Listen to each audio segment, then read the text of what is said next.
তো আজকে আমার নতুন বছরে সকালটা কীভাবে কাটলো তো তোমাদের সেটা বলি, চলো বন্ধুরা।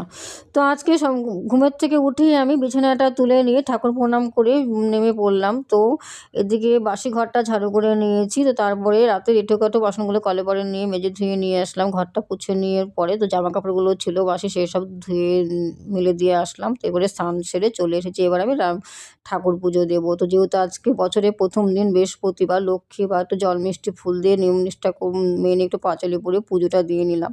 তো এরপরে চলে আসছি, এবার আমি রান্না করবো। যেহেতু আজকে একটা বছরের প্রথম দিন, তো একটু ভালো মন্দ তো কিছু রান্না করতে হবে। তো তোমাদের দাদাভাই বাজার থেকে নিয়ে এসেছে খাসির মাংস, তারপরে ওদিকে রান্নাও চাপিয়ে দিয়েছি। তো এই রান্না মানে এদিকে হয়ে গেছে কমপ্লিট। তো রান্না হয়েছে হলো খাসির মাংস, এদিকে হলো বড়া, এদিকে হলো একটু শাক ভাজা, একটু ভাজা, ডাল, এসব রান্নাবান্না হয়ে গেছে। আমরা সবাই ছিল একটু চাটনি, সবাই মিলে খেতে বসে পড়ে গেছি এবার। তো আমার তো বাড়িতে ভালোভাবে দিনটা কাটলো, বছরের প্রথম দিনটা।